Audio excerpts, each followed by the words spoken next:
Yo, yo, yo, yo, yo, yo, yo, yo, yo, yo. Yes, I'm hitting those notes. Oh, it's such a patriotic episode today. God bless you, LOLeros. God bless America. God bless the Latinos Out Loud podcast. What's up, everybody?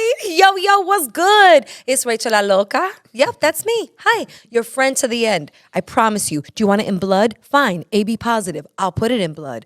I am your friend to the end. This is the Latinos Out Loud podcast, or LOL if you like acronyms. Wow, what a guest do we have today? Wowie, wowie, wowie. Okay, I'm going to sing so many patriotic songs today because I have this feeling of pride.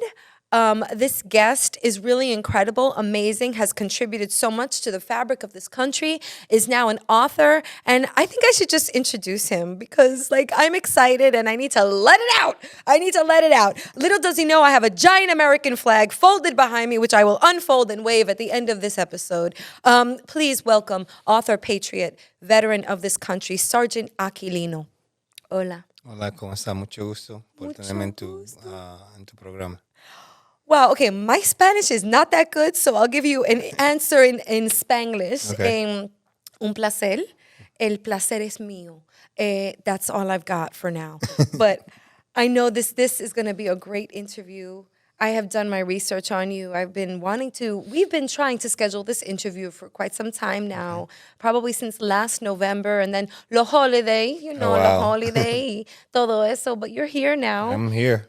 And he came with his books, which I'm so happy because everybody who reads out there's digital copies, there's Audible, there's all that stuff that's like the kids are using now. But then there's the good old-fashioned book, the hardcover, that jacket art, the books that are in both English and Spanish. So please, Sergeant Aquilino, can I call you Sergeant Aquilino, or what should I call you? Whatever is easy for you. So. I like Sergeant. Sergeant is fine. I mean, LOLeros, when do you get the opportunity to call somebody sergeant? This might be the first for me, I think. I am confident to say that. Sergeant Aquilino, thank you for your service to this country. Thank you for coming on this show. Thank you for all the answers that you're about to share and the conversation we're about to have. I guess we should kick off this episode by not only talking about your memoir and this wonderful book that you have that you will be reading an excerpt from, so stay tuned. That's the little fishing rod I threw out there, so you got to stay tuned to the end of the episode because it's going to be moving. You were present at the Capitol on January 6th. Yes. You defended the country. There was a mob that attacked you in which you sustained injuries. Could you add some color to your experience and share with us what happened from your perspective on January 6th? Well, on January 6th, I was doing my duties as a police officer, sergeant at the Capitol, and we find ourselves being attacked by hundreds of Trump supporters on January 6th under his behalf, for his behalf. Unfortunately, we were outnumbered, overwhelmed, and they breached the Capitol. But that did not stop us, the police officer, including myself, from doing our job or trying to do our jobs despite the odds. And to a certain point, we succeeded because none of those elected officials were injured. However, officers like myself, we did ended up being injured. Can you share with us what those injuries were that you sustained? The most severe ones, obviously, is physical. We're talking about my right foot. I needed surgery to fuse two of my toes were dislocated. My left shoulder was injured as well. I needed my rotator cuff, labrum tear, and also the bicep needed repair. Both my hands were bleeding. I still had the scars on them. And, those are the most severe ones. There are other lacerations, bruises, cuts that, require minimum treatment, but nevertheless it happened. The mental health side, then you had the PTSD trauma, which I continue to suffer from it. But then you also had the moral injury as well, which is not many people talk about it.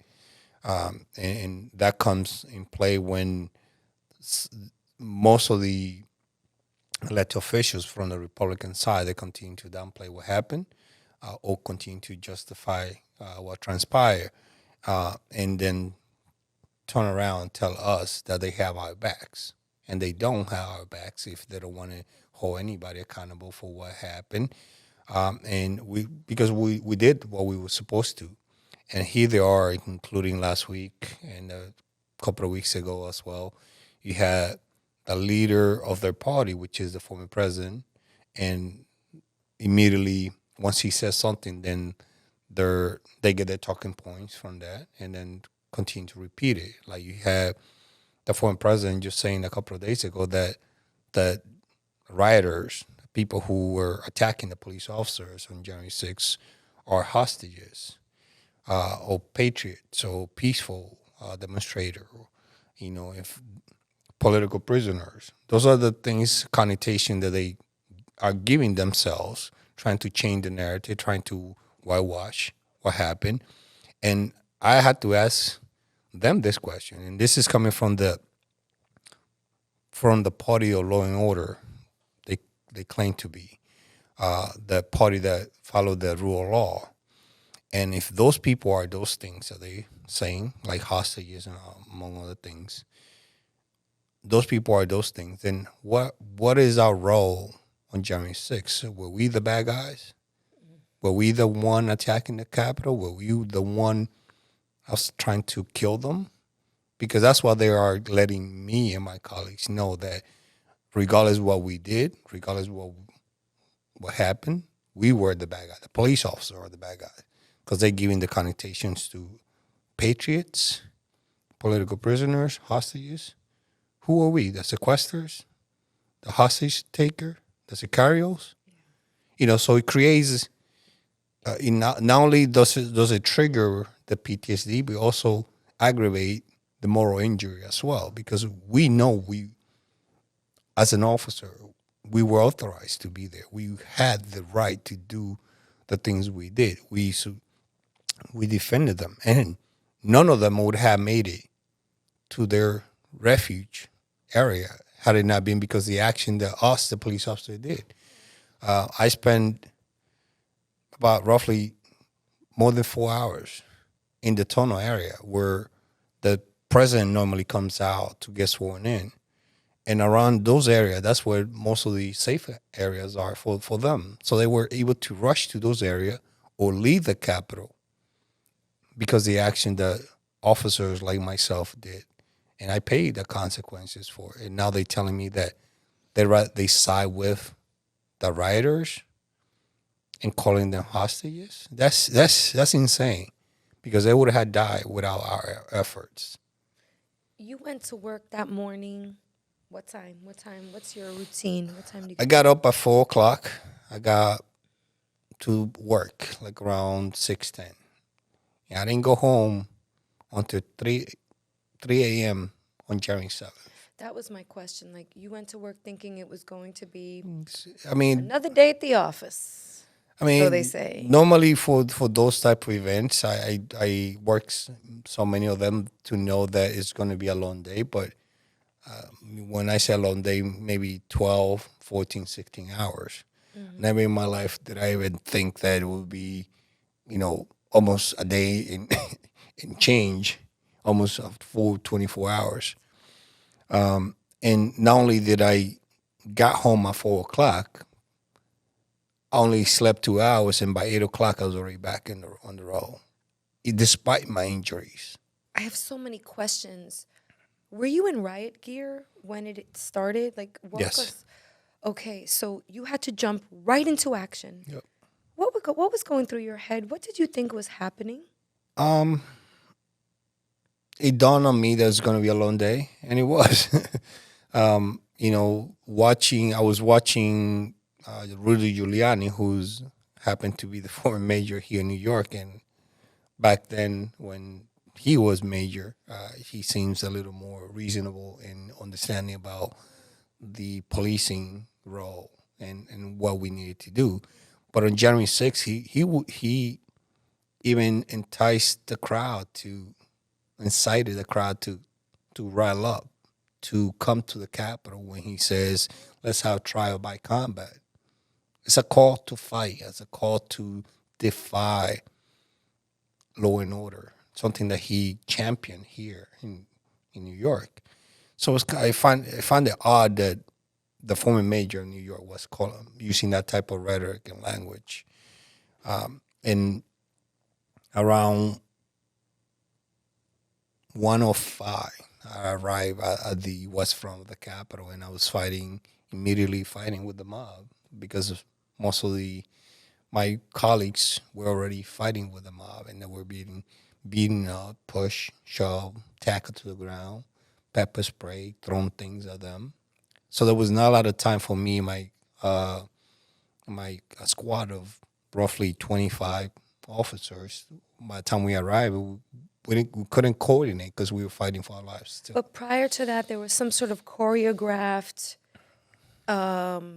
beginning to all of this. That this, No, this I mean this. It was to a certain point, but you had around that time there was no breach yet because they gathered themselves a peace circle. 12:54. I think that's when they started breaching the fences, the police line that we had on the west front, and within a few minutes there was a urgent call on the radio saying, "Send all you got, send all you got." Upon hearing that, then that's when I told my group we got to go in, because that was not even my area of responsibility. That was somebody else. have you ever done drills, or like, I assume there's protocol in place for a situation like this, or maybe I'm wrong. No, we had training before. Like, one of the things that we prepare ourselves for January 6th, just like we had done in the past. So many First Amendment right of assembly events, and at no point in time did we had any changes to it. I mean, there might have been reports online on TV that there were potential things for violence, but nothing concrete coming from our intelligence division. And some of these things, in my opinion, I mean, well, not my opinion, I cannot change them unless it's coming from the high ups, the upper brass. Just like myself, like my squad members, the foot officers. I'm one of them. I had the same question, the same concerns about what could possibly happen, but nevertheless, I cannot outright say, you know what, let's do this, because it had to come from the people above me. If you follow the chain of command, great. If you don't, then that's something that you had to be conscious that you might be disciplined down the line. But we prepare ourselves just like any other day.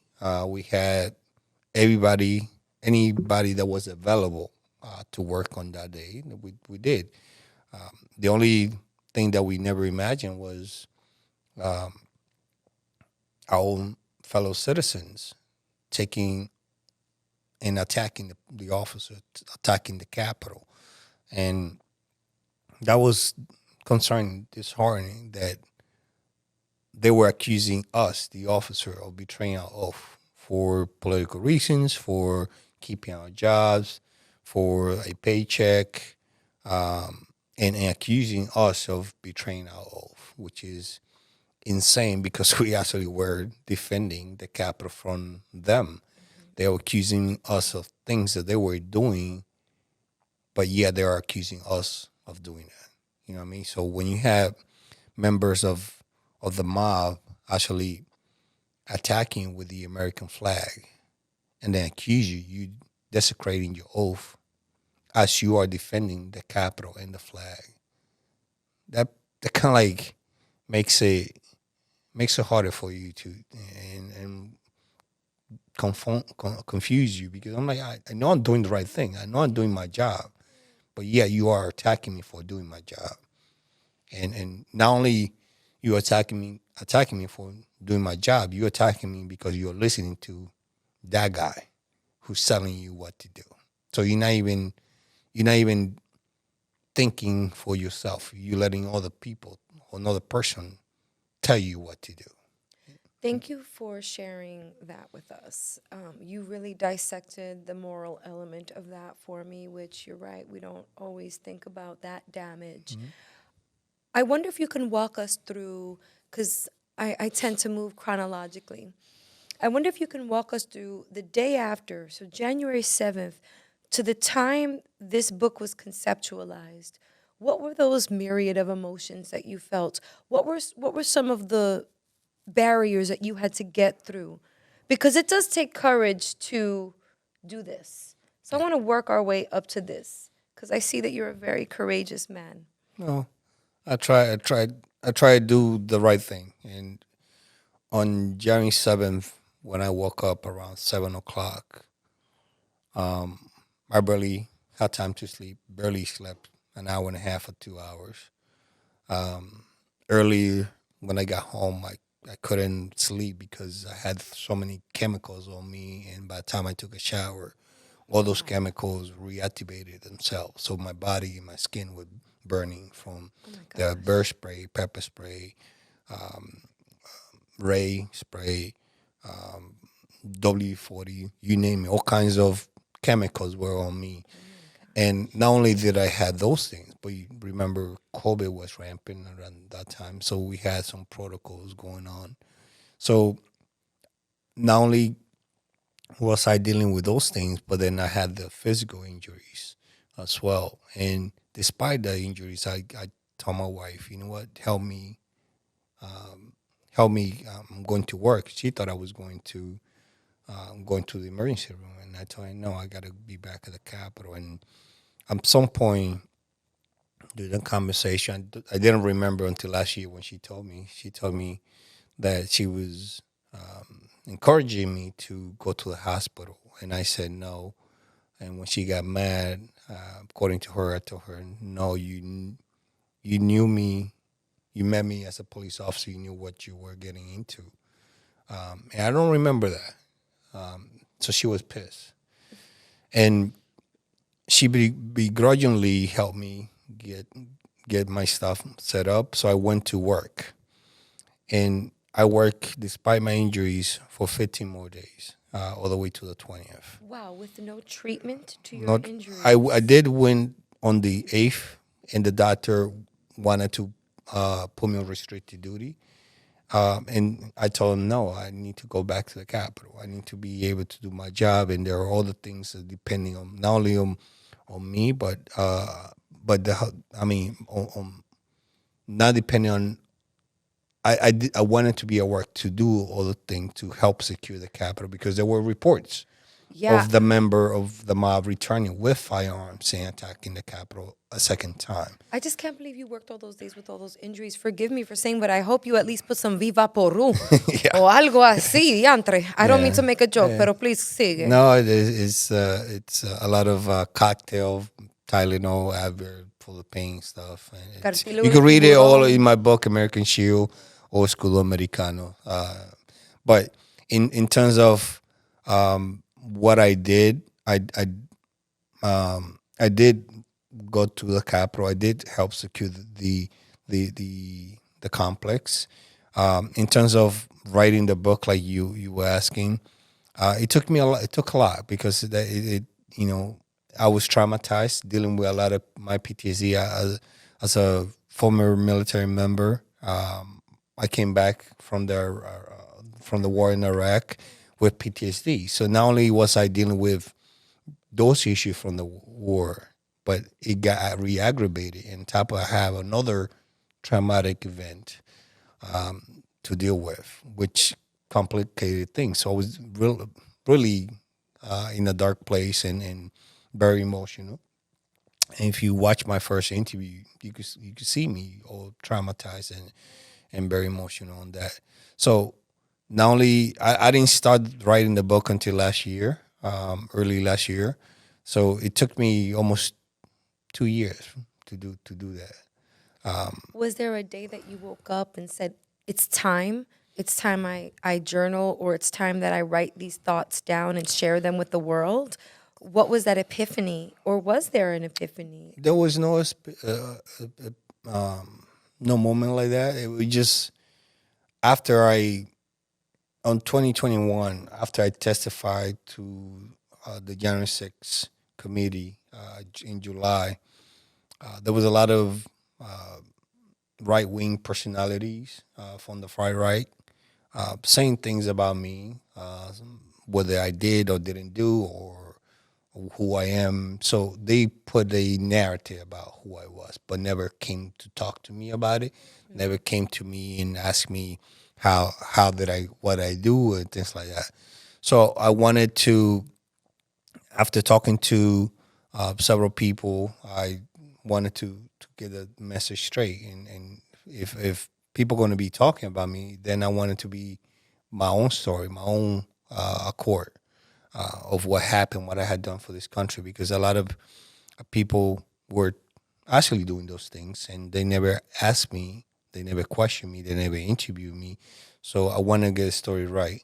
And that process took a long time because it meant along with Susan Shapiro, who she's my co-author, we had to go back and do a lot of research. I have to go back and do a lot of research to know about my own history, about my own background, but also reliving some of these moments in time where I was traumatized, not only in the military but also uh, as a police officer in January 6th. So it was very hard for me to do at first, but I know just the way I saw it, and I still see it, is no different than me testifying in court, in federal court, which I often do, either by providing my testimony, my impact statements, or actually telling the judge what their defendant did to me. And so it's kind of like a continuation of my service, the way I look at it. And he had help too, because my psychiatrist also tells me the more you talk about it, the easier it gets to you. And to some point, it is. There are certain I do get triggers depending on who I'm talking to, what I'm talking about, and what moment in time of that day am I talking about. So, but it's a lot easier than on January 6th when it happened, or January 7th. So it's kind of like 9 day different thing. So Thank you for sharing that, Sergeant Aquilino. We often have authors and creators on this show. I myself, I'm a writer creator, and like writing about trauma is really hard. I can write a comedy sketch really quickly about algo, tú sabes, like, que no serio, algo, ice cream, rainbows, a dog walker with 20 dogs, like, but to write about, in my case, I've written about pregnancy loss and miscarriage and infertility, and as a Latina, it's like, okay, what are you yeah, talking it's about? a taboo topic. Yeah, mira. But it's so therapeutic. Yeah. To your point, I have found, I wouldn't say I'm closure just yet. I am still unpacking after all these years. Yeah, people process things differently. There are some, like in my case, there are officers that rather me not talk about it. There are officers that tell me, "Hey, you know what? Thanks for speaking up for us. I feel like you're really speaking for me." Everybody differently. But then you have some officers get upset because we get an award or certificate. I'm like, well, you had the same opportunity. You could come forward and talk about your trauma. Don't get upset at me for putting myself out there, because you have to get, not only you only seen the good thing about it. You don't see the bad thing when people accuse you of not doing your job, or accuse you of they threaten you. The people who make stupid comments about you, or completely attack your character for just simply doing your job and telling the truth of what you live. So it's not like I'm embellishing what happened. It's just what happened You're to me. speaking your truth. Yeah, and more than 40 people attacked me that day. So I whether some people didn't do their job at the Capitol on any particular, or were less, their actions were not, you know, in a good way perceived that they were not doing the job, then that's on them. I know where I was, the 40 to 30 officers who were fighting in the tunnel, we did what we were supposed to. We did risk our lives. We did manage to keep the mob from coming in, especially hundreds of thousands of people who were trying to get in, breach that entrance. That entrance in the tunnel, so the most fearful attack and fighting of the whole day. And we didn't let nobody through there. It almost cost me my life. Oh my gosh. It injured I sustained a lot of injuries, and I was not the only one. But at least we did our job. And if you want to ridicule me for doing my job or having an accent, for because I know two languages and your dumbass only knows one, then that's on you. That's on you. Don't fault me for being Dile. smarter than you. Dile. At least I understand two languages. I curse you out in two languages instead of you. And I don't know, there's just something about Dominican cursing. I really enjoy it, how to curse like a Dominican. Maybe I can pen a book also. How to curse like a Dominican. Because really, it's amazing. We're not going to go into it on this No, I'm episode. not going to do that. But Pero ya tú sabes. see. This book, American Shield, this has received praise from the likes of Nancy Pelosi, Jon Stewart, former guest of the Latinos Out Loud podcast, Congressman Adriano Espaillat. We love you. Okay. Tell us about American Shield, because this is a journey. This is a story of immigration, and this is a story of honor, valor, and doing this for the United States of America. I'm not trying to be your publicist right now, okay? But maybe you could talk to us about like the book through your lens. Look, one of the things that I had to convey is that the book American Shield is not just about January 6th. It's about the typical immigrant story of a Dominican person who comes here to this country and persevere despite the lack of language, the adaptation to this country, the assimilation, the struggle in high school, the struggle with the family relationship, both with my mom and my dad. Then you have crime in the area, in the hood where I grew up, in Crown Heights at that time in 92. Brooklyn. in 92 when I first came in. There was a lot of crime, so a lot of influence that could have had taken my life in a different direction if I didn't choose the right ways. And not only did I overcome a lot of those challenges and obstacles and adversities, but then I also better myself by getting an education, joining the military. In order for me to continue my education, then I needed to join the military as a way to help me pay for my school. When I did that, 2 years later, then 9/11 happened. I found myself working as a security guard near the Ground Zero site. Wow. Then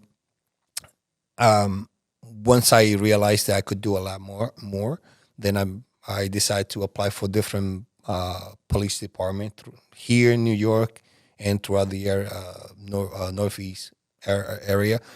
And it took me to Washington, D.C.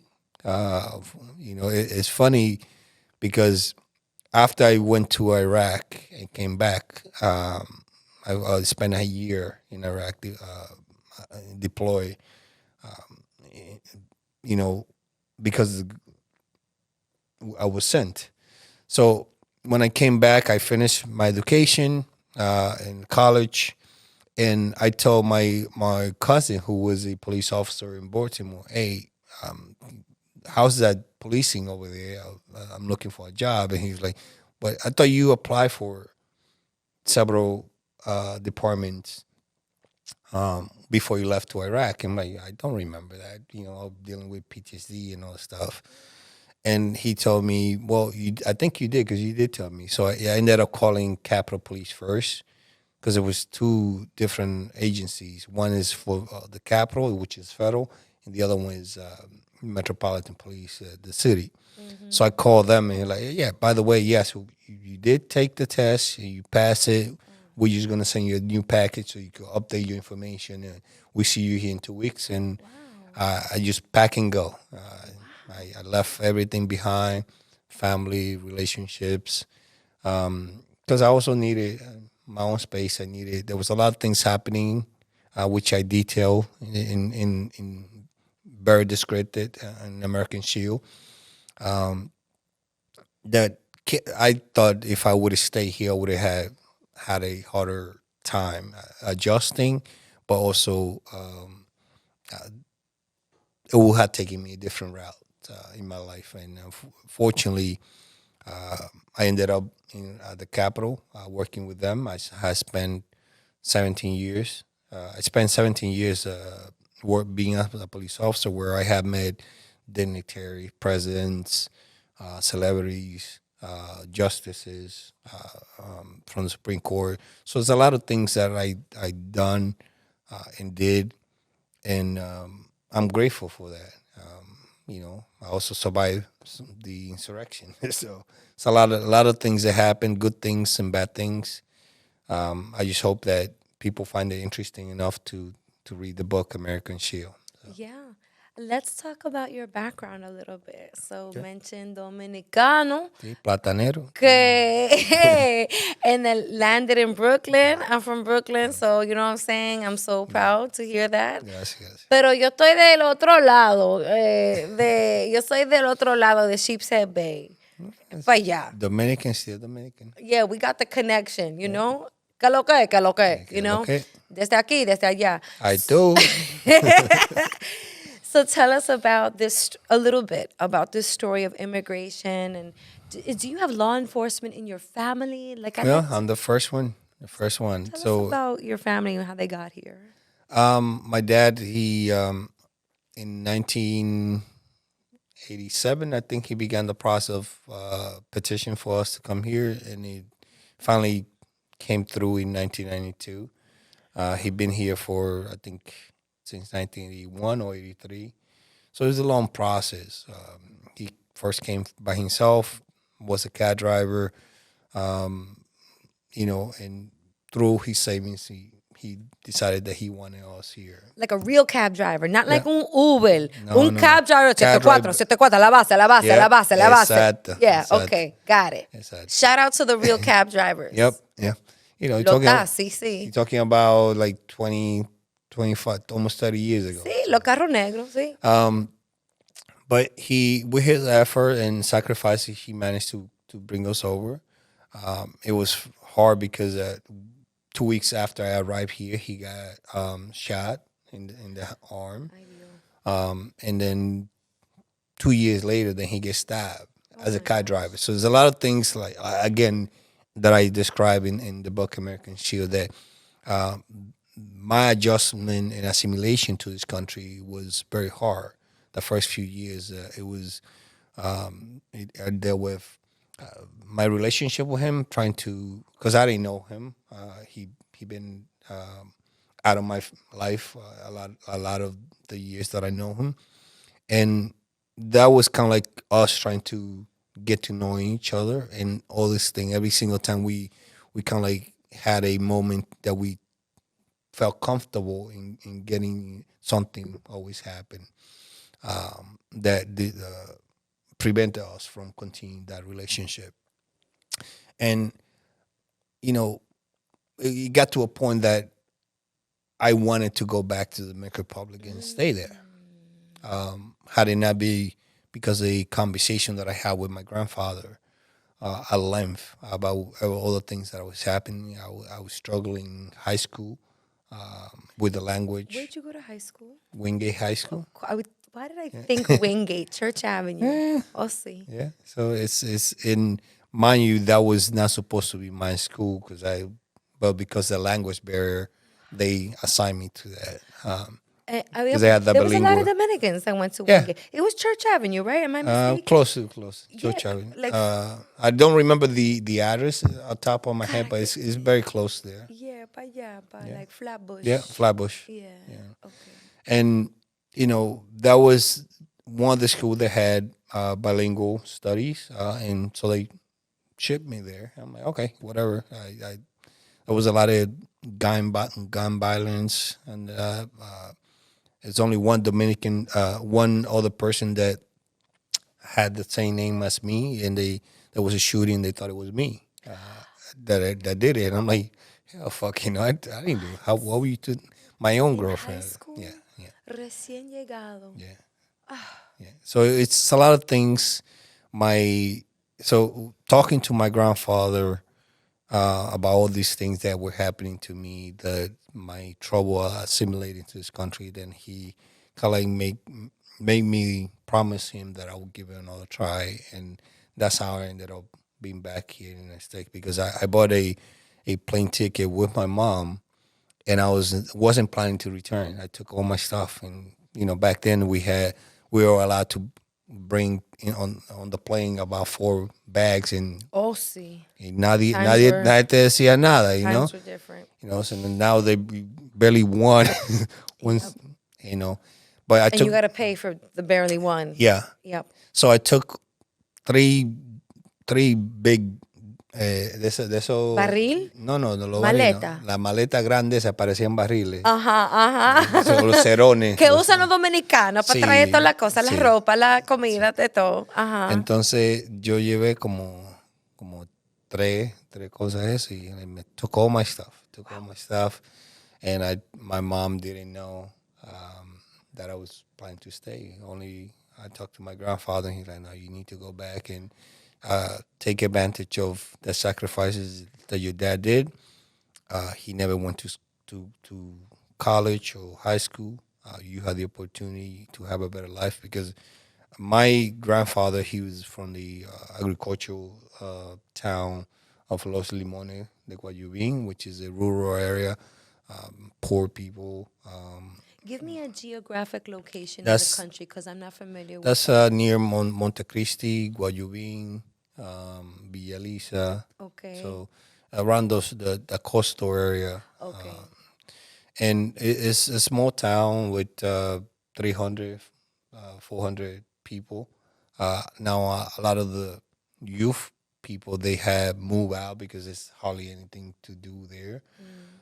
There's not a lot of opportunities other than working the field, and that's what I wanted to return, because I was happy. I didn't need to learn English. I didn't needed to be dealing with the snow and dealing with my teachers who never were willing to assist me, or they had many other students that needed help and couldn't do one-on-one. So it's a lot of things that are happening, as I described in American Shield. And I did return. It took me a while to adjust again, but I made that commitment to reorient myself, and do what I was supposed to do. I learned the language the best I could. I put a lot more effort into it. I graduated in '98. It took me longer than than the You did 40. it. I did it, but in one thing that was not in the car was paying for college, because I didn't have the means to. So I joined the military, and that's what helped me advance my studies. Wow, thank you for sharing that. Well, at this point in the show, Sergeant Aquilino, I would love and we would be honored if you would read us an excerpt from American Shield. It's really a pleasure to have an author on the show. Shout out to everybody at Random House, right? At Penguin Yeah, Random yeah. House. This is exciting to hear Aquilino's story, and he's here live, and he's going to share with us. This is quite the performance, LOLeros. I feel like I should, I don't know, hold my flag up or put my hand over my heart. But this is really momentous for us here on the Latinos Out Loud podcast. So I'm filled with anticipation. Well, I'm gonna read you part of the prologue. So it's and forgive me with my accent. Like It's uh, lovely. like Celia Cruz said one day, my English is not This very is good good looking. looking, so deal with it. I think it's great. This is authenticity here at Latinos Out Loud. Okay. Okay. Okay. Never tell lies. The last thing I ever wanted to be was a troublemaker. As I grew up in the Dominican Republic, my grandparents taught me to keep quiet. With no dad around, I listened when my abuelo bienvenido, my mom's father, told me, speak only when you are spoken to. He had 13 kids and 8 grandkids. I wasn't his favorite. To win him over, I said, "Si, senor," and fed all the animals on his fruit and vegetable farm where we live. Mom was a maid at a well-off family, then sold frituras on the street. I carried wood to the fire pit and babysat my brother and sister. All I ever, all I ever hoped to be was useful and someone who made my family proud. Never tell lies, said my grandfather Fijo. Although he has 7 kids and 4 grandkids, he treated me special. Not so his wife. When I was 10, Grandma Andrea told a neighbor, we had no food to sell today. Knowing we did, I said, yes, we do. She smacked me right in my mouth, snapping, shut up. Nobody's speaking to you. Later, she yelled, she owes us money. Don't contradict me. If you are not asked, keep your mouth closed. Lesson learned. Let the other do the talking. Although my folks separated weeks after my birth and dad wasn't around for my childhood, he resurfaced when I was 12. He wanted us to be a family again and pay for mom, my brother, Tony, and me to join him in Brooklyn. I was excited to live with both my parents and move to the States. But it wasn't easy as I expected. Dad was a cab driver, busy working all the time. I helped out as a stock boy at a bodega and sold mom's food door to door. I gave my parents most of the cash that I made, though not all. One morning, seeing my flashy new Nikes, Dad asked, why you spend so much on that crap? What was wrong with the shoes that I got you from Payless? I felt ashamed. First rule from my father, be modest and blend in. That was hard without speaking the language in America. My accent was heavy, it still is. I struggle pronouncing V as a B, saying berry instead of very. My teacher wasn't my teachers wasn't sympathetic. Once when I asked her to repeat a word I missed, she gave me detention for being disrupted. I did I didn't want to disrupt anyone, so I stopped raising my hand. As a minority student and an immigrant, I couldn't risk calling attention to myself. I lived with the constant fear that something I did would get us deported. Staying seen but her Staying seen but not heard proved to be a good strategy. I became the first in my family to graduate high school. To afford college, I enlisted in the army, a team player. I salute and obey the chain of command, waiting for permission to speak. I follow orders, replying, yes, sir, when told to serve food at a child hall and clean the barracks. My efforts kept paying off. I was honored to become a U.S. citizen and continue my service. The military was a perfect training for joining the Capitol Police in Washington, D.C. For 16 years, I ordered to check ID. I checked. I sent guard. Sent to guard dignitary arrivals. I got it. I was cautious and careful as I moved up the rank, really challenging the high ups. Though the police union nationwide endorsed Donald Trump, I was stunned to hear him call black nations shitholes countries and Mexican immigrants criminal drug dealers and rapists. Trump doesn't mean what he says, a white supervisor said. He's just joking. Trump didn't have my vote, but I kept my views to myself, reminding my squad we protect everyone equally. When he won the presidency, I worry. Traveling with my young son, whose English was better than mine, I noticed condescending stares, as if a stranger found me less American for speaking Spanish, or the wrong kind of foreigners, unlike Melania Trump's wife. Unlike Melania Trump, white Slovenian parents who were naturalized through the same kind of chain migration her husband vehemently denounced.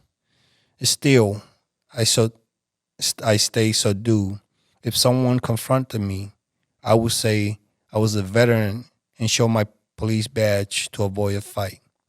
Silence, the blueprint I would rely on, became impossible on January 6, 2021. On that day, I was attacked while defending the Capitol against an invasion by tens of thousands of barbaric mob of rioters incited by President Trump. Swarms of assailants beat me and my colleagues with poles, sticks, broken pipes, and pieces of furniture. It was worse than the combat I was seeing in Iraq, holding the police line through hours of torture, bloody form, bloody from fending off multiple rioters. I was called un-American and a traitor who broke his oath and deserved to be executed. Trampled from both sides, I thought, this is how I'm going to die. Thank you. Thank you, Sergeant Aquilino. I'm so moved. This story, oof, I just have a knot in my throat, and as host of this show, I try to not make that knot appear. Thank you for sharing. Although what you experienced was unique, this story of immigration, of coming here, seeking a better life, we know this so well. Yeah. It's so relatable. Yeah. And that's why I decided to write the book. Again, the book is not just about January 6th. It has multiple faces. Yeah. It's very emotional. Yeah. I They asked me to read it for the boys version, and I couldn't. I always chucked up Yeah. because I was still dealing with my PTSD. I'm still am, and the what makes it incredibly frustrating and is the betrayal from the elected officials, the same elected officials who I risked my life on January 6th, the same people who are running for their life with the time that and my colleagues Yeah. gave them to escape. Now they calling those people that were attacking the police officers, the same people who were hunting them down room by room, to them and their colleagues, attacking the Capitol, attacking our seat of democracy. And now they call them hostages. They call them patriots, political prisoners. That's hard. That's hard to hear when you put your life on the line. Mm-hmm.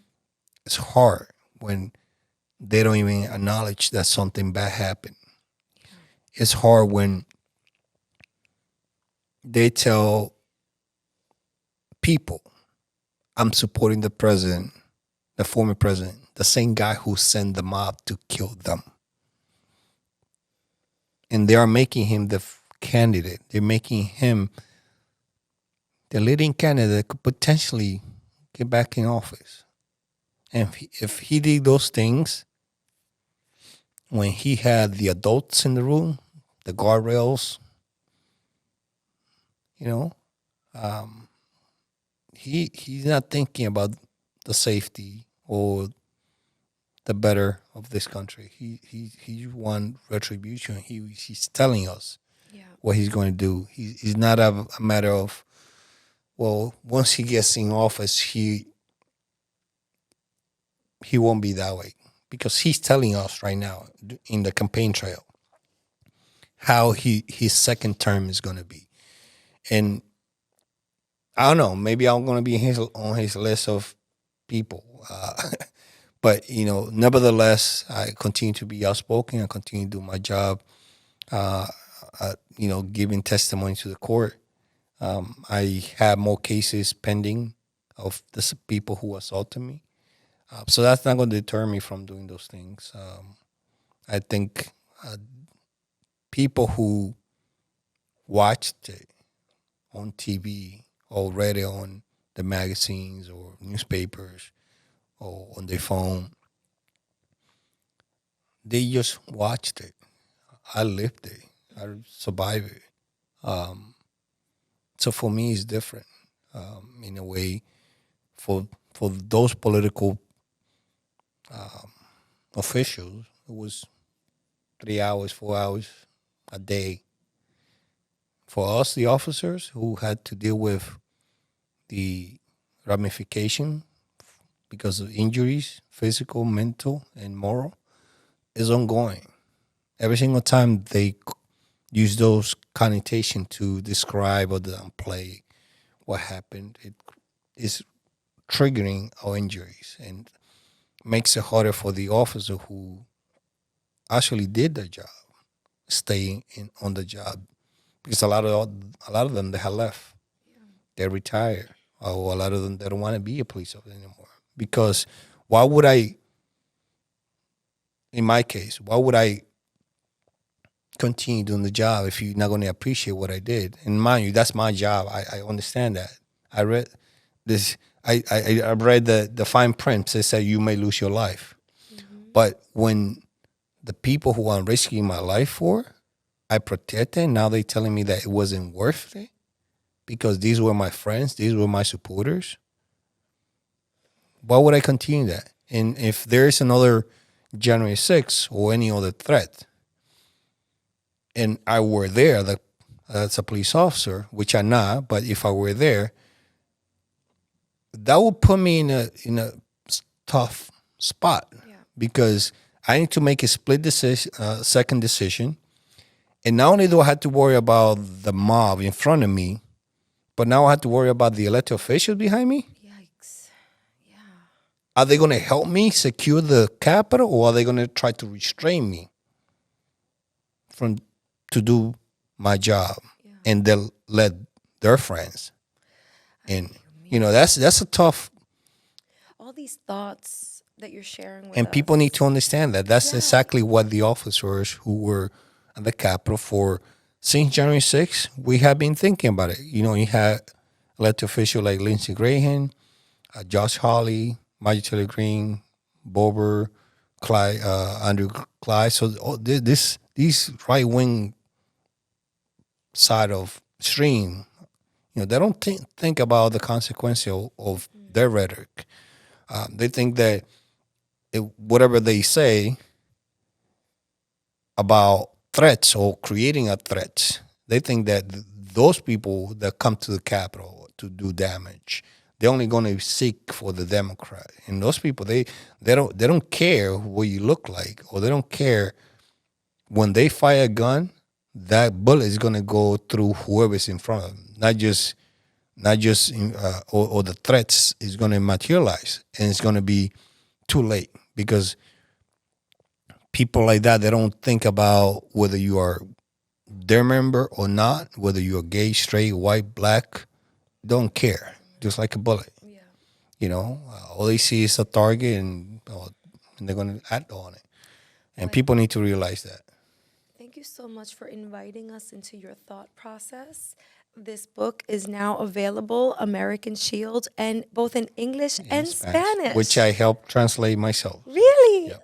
That's so great. So this is really your baby. This is a project that I Yeah. see you're so passionate about. Congratulations. Thank you. Sergeant Aquilino, thank you for coming on this show and for just, again, being so open with us and Thank you. inviting us into your world. Thank you. And I'm going to end up with a positive note. I think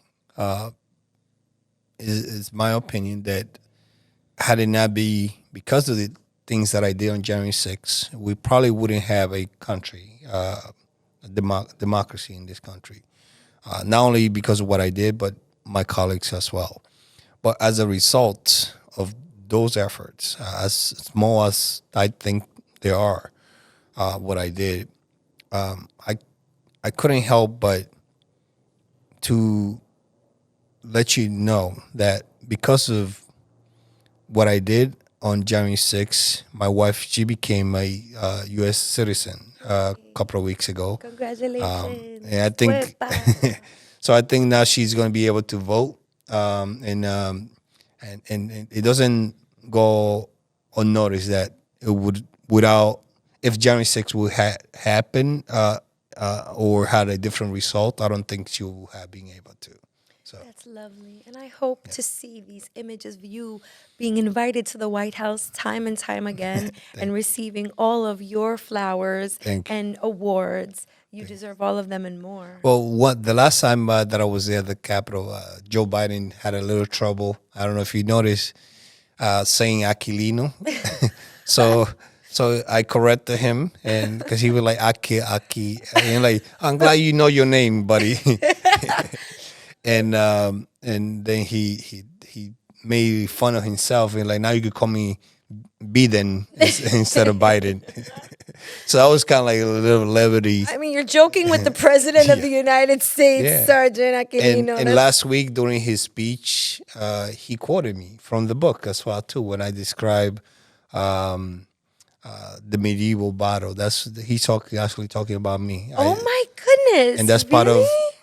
part of the my congressional testimony that I did, and he had used that a couple of times.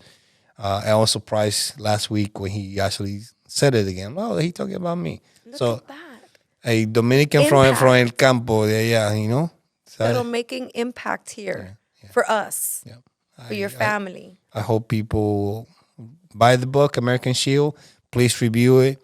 It's a positive influence not only for and it's a model for other people to emulate as well. It's great. And LOLeros, if you're like me, you love pictures in a book, okay? There are pictures. I think that's a bonus in any book. I mean, there's words and visuals, and some of them are visual, I will say. I'm going to tease it by saying that.